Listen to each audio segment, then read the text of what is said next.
Hello. Hello hello ഇക്ക, എന്റെ പേര് റോബിൻ എന്നാണ്. ഞാനിപ്പോ മെസ്സേജ് അയച്ചായിരുന്നു. ആ, റോബിൻ ഡാനിയൽ അല്ലേ? അതെ, റോബിൻ സന്തോഷം. നമസ്കാരം, പറയൂ. നമസ്കാരം. ഇക്കയുടെ വീഡിയോ ഏകദേശം ഞാൻ 2 മാസം മുമ്പ് ഇങ്ങനെ കണ്ടിന്യൂ കാണുന്ന ഒരു വ്യക്തിയാണ്. സന്തോഷം സഹോദരൻ. ഞാൻ ഏകദേശം എന്റെ പ്രായം ഏകദേശം ഒരു 38 വയസ്സുണ്ട്. ഞാൻ 19ാമത്തെ വയസ്സിൽ സൗദിയിൽ ജോലി ചെയ്യാൻ തുടങ്ങി. എന്റെ പ്രവാസ ജീവിതം തുടങ്ങുന്നത് 19ാമത്തെ വയസ്സിലാണ്. പഠിച്ച് കഴിഞ്ഞ് ഞാനൊരു ഐ ടി നമ്മുടെ വണ്ടി ഫീൽഡാണ്. ഞാൻ മെക്കാനിക്കാണ്.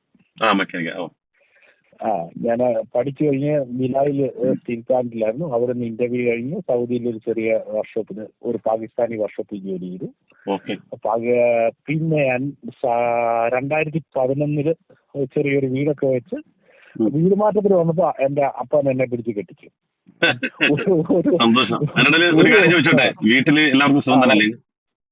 എല്ലാവർക്കും സുഖം തന്നെ. ഇവിടെ ഒരു കുഴപ്പമില്ല. ഈ മ്യൂസിക് കാണുന്നതിലൊന്നുമല്ല. അമ്മയൊക്കെ സുഖമായിട്ടിരിക്കുന്നോ? എല്ലാരും സുഖമായിട്ടിരിക്കുന്നു. എനിക്കൊരു അന്വേഷണം പറയുക. എന്റെ ഭാര്യയും മക്കളും എല്ലാരും ഞങ്ങൾ കാണുമ്പോ എല്ലാരും ഈ വീഡിയോ ഞാൻ എല്ലാരും പറയും ഹെഡ്സെറ്റ് വെച്ച് കേൾക്കെന്നൊക്കെ പറയും. പക്ഷെ നിങ്ങളുടെ വീഡിയോ വരാൻ നേരത്ത് ഞാൻ ഇതെടുത്ത് കാണിക്കും. നാളെ എന്റെ പിള്ളേരും ഇതേ രീതി വളരണം. എന്താന്ന് വെച്ച് കഴിഞ്ഞാൽ ഇക്കാര്യം ഞാൻ എന്റെ വയസ്സും ഞാൻ പ്രവാസിയായത് എപ്പോഴാണെന്നും എവിടാണെന്നും ഒക്കെ പറയാൻ കാരണം ഇപ്പോഴത്തെ തലമുറ വരുന്നത് എങ്ങനാണെന്നൊക്കെ ഇക്കായ്ക്ക് അറിയാൻ ഞാൻ പറഞ്ഞു തരേണ്ട കാര്യമില്ല. ഞാന് എന്റെ കൂടെ ഞാൻ സ്റ്റാർട്ടിങ് ചെയ്യുന്നത് ഒരു പാകിസ്ഥാനിയുടെ കൂടെ ഒരു പാകിസ്ഥാനിയുടെ വർക്ക്ഷോപ്പിലാണ്. നമ്മുടെ നാട്ടിലൊക്കെ പാകിസ്ഥാനികളെ കുറിച്ച് കേൾക്കുന്നത് എന്ന് പറഞ്ഞാൽ ഞാനും അതേ പോണക്കായിരുന്നു. അയ്യോ, അവർ ഭയങ്കര ഡേഞ്ചർ ആൾക്കാര്, തീവ്രവാദികൾ, തലവെട്ടും കൊയ്യും. ഇത് ഞാൻ സൗദിയിലോട്ട് പോകുന്ന സമയത്ത് എനിക്ക് അറിയത്തില്ലായിരുന്നു പാകിസ്ഥാനിയുടെ വർക്ക്ഷോപ്പിലോട്ടാണ് ഞാൻ പോകുന്നത്. അവിടെ ചെല്ലുമ്പോൾ ഒരേ ഒരു ഇന്ത്യക്കാരൻ, ഹിന്ദി അറിയാത്ത ഒരാൾ അത്യാവശ്യം ഹിന്ദി അറിയാം, മലയാളവും ഇംഗ്ലീഷും ഒന്നും അറിയാം. മലയാളം അല്ലാതെ എനിക്കൊന്നും അറിയത്തില്ല. അവിടെ നിന്ന് ഞാൻ അത്യാവശ്യം അറബി പഠിച്ചു. അതിന് ശേഷമാണ് ഇവർ എന്താണ് നമ്മുടെ നാട്ടിൽ പഴക്കുന്നതും ഇവിടെ നേരിട്ട് അനുഭവിക്കുന്നതും എന്തുവാണെന്നുള്ളത് ഞാൻ അവിടെ നിന്ന് പഠിച്ചു. റോബിനെ, നമ്മുടെ ജീവിതം എഴുതിയ ബെന്യാമിൻ ഉണ്ടല്ലോ, അദ്ദേഹത്തിന്റെ ഇരട്ട മുഖമുള്ള നഗരം എന്ന് പറയുന്നൊരു പുസ്തകമുണ്ട്. അത് അദ്ദേഹത്തിന്റെ പാകിസ്ഥാൻ സന്ദർശനവുമായി ബന്ധപ്പെട്ട.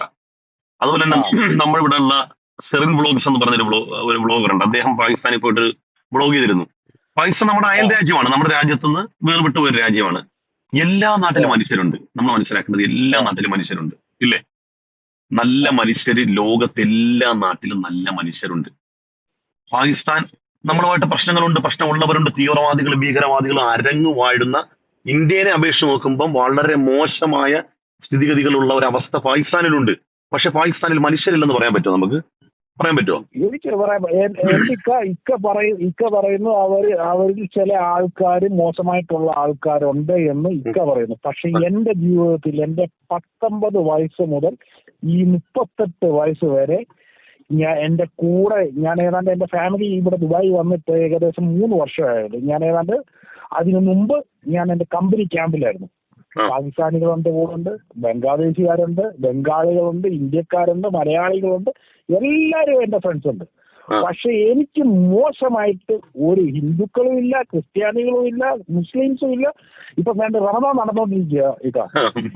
ഞാൻ താമസിക്കുന്ന വില്ലയുടെ നേരെ ഫ്രണ്ടിൽ ഒരു പള്ളിയാണ്. എന്റെ അനിയൻ വരും. എന്റെ അനിയൻ ഡ്യൂട്ടി കഴിഞ്ഞ് നേരത്തെ എന്താ വെച്ചാൽ അവനെ കൊണ്ടുവിടുന്ന ഡ്രൈവർ ലേറ്റ് ആയി കഴിഞ്ഞാൽ ഇഫ്താരിയുടെ ടൈമിന് മുമ്പ് വന്നില്ല അവന് ബിരിയാണി കിട്ടത്തില്ല.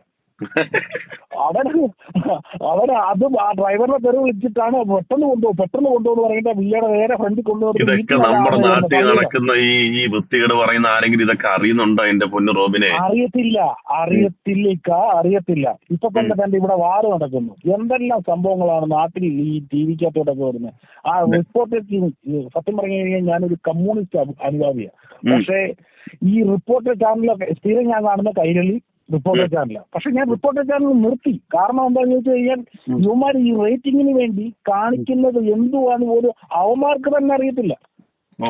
റോബിന്റെ വാക്കുകൾ കേട്ടിട്ട് എന്റെ ഹൃദയം വല്ലാതെ തണുക്കുകയാണ് കേട്ടോ. ഭയങ്കര സന്തോഷമാണ് നിങ്ങളെപ്പോലൊരാൾ പറയുമ്പോൾ. എനിക്ക് കാരണം ഞാൻ അനുഭവിക്കാത്ത അല്ലെങ്കിൽ ഞാൻ ആസ്വദിക്കാത്ത സുഖങ്ങള് മനുഷ്യരിൽ നിന്ന് ആ സ്നേഹത്തിന്റെ സുഖങ്ങൾ അനുഭവിച്ചിട്ടാണ് നിങ്ങൾ എന്നോട് പങ്കുവെക്കുന്നത്. നമ്മളിലൊക്കെ ഈ മനുഷ്യത്വം കിടക്കുന്നതുകൊണ്ടാണ് നമ്മൾ ഈ വിളിച്ച് സംസാരിക്കുന്നത്. അതായത് മനുഷ്യത്വത്തിന്റെ വാക്ക് എവിടുന്നെങ്കിലും കേട്ടാൽ നമ്മൾ അതിന്റെ പിന്നാലെ ഓടും, ആ ശബ്ദം വീണ്ടും ഒന്ന് മുഴങ്ങി കേൾക്കാൻ വേണ്ടി, അല്ലേ? അങ്ങനെയല്ലേ നമ്മള്? തീർച്ചയായിട്ടും എന്റെ എന്റെ കമ്പനിയില് എന്റെ മാനേജ്മെന്റിനോട് ഞാൻ പറയും, ഇതെന്റെ സെക്കൻഡ് മദറാണ് എന്ന് പറയുന്നത് എല്ലാവരും ഫോർമാലിറ്റിക്ക് വേണ്ടി പറയും. ഇതെന്റെ സെക്കൻഡ് ഹോം ആണ്, അല്ലെങ്കിൽ സെക്കൻഡ് മദർ ആണ്.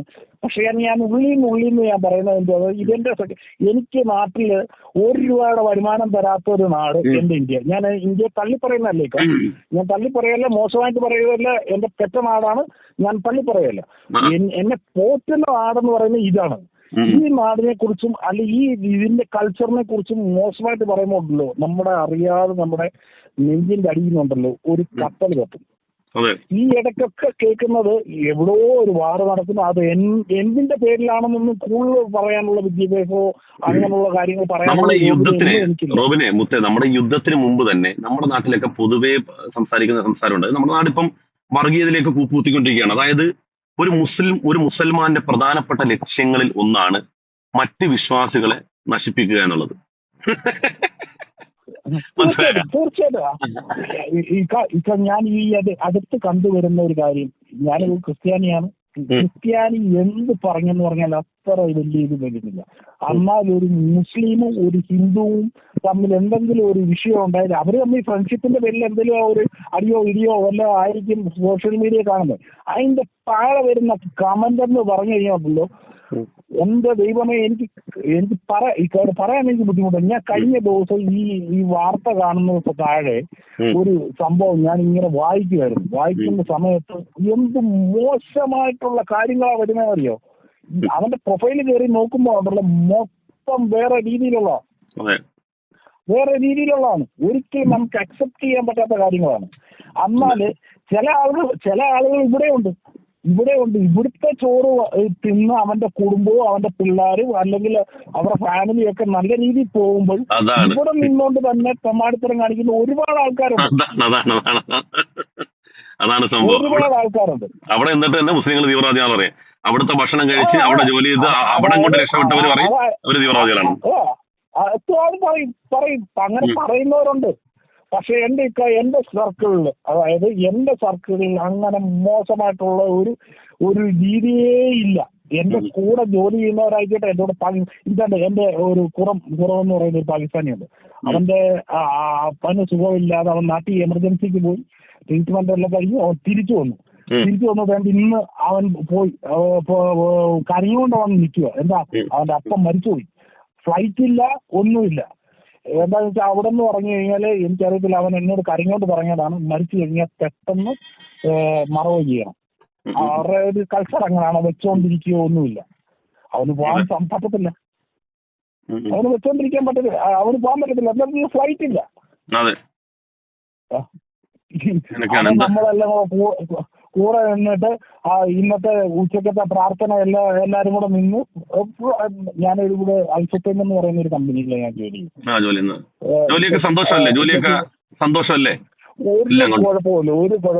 ഒരു കുഴപ്പമില്ല, ദൈവം സഹായിച്ചു, ഒരു കുഴപ്പമില്ല. ഈ ഇടയ്ക്കിടയ്ക്ക് ഞാൻ ഇവിടെ താമസിക്കുന്ന ദുബായ് എയർപോർട്ടിന്റെ അടുത്താണ്. അപ്പോൾ ഇടയ്ക്കിടയ്ക്ക് റൂമിൽ ഇരിക്കുന്ന സമയത്ത് പടക്കം പൊട്ടുന്ന റൂമിൽ കേൾക്കാം. പക്ഷേ ഇന്നലെയും ഇന്നും ഒക്കെ ആയിട്ട് വളരെ കുറവാണ്. പക്ഷെ മിനിഞ്ഞാന്നൊക്കെ എന്ന് പറഞ്ഞാൽ നല്ല പൊട്ടലായിരുന്നു. ഇടയ്ക്കിടയ്ക്ക് ഇങ്ങനെ നമുക്ക് മൊബൈലിൽ അലേർട്ട് വരുന്നുണ്ട്, മെസ്സേജ് നമ്മുടെ എല്ലാവരും സേഫ് സോണിൽ ഇരിക്കുക, വെളിയിലോട്ടൊന്നും ഇറങ്ങല് എന്നൊക്കെ പറഞ്ഞ് മെസ്സേജ് വരാറുണ്ട്. പക്ഷെ ഇപ്പം ദൈവം സഹായിച്ച് കുഴപ്പമൊന്നും ഇല്ലെന്ന് വിചാരിക്കുന്നു.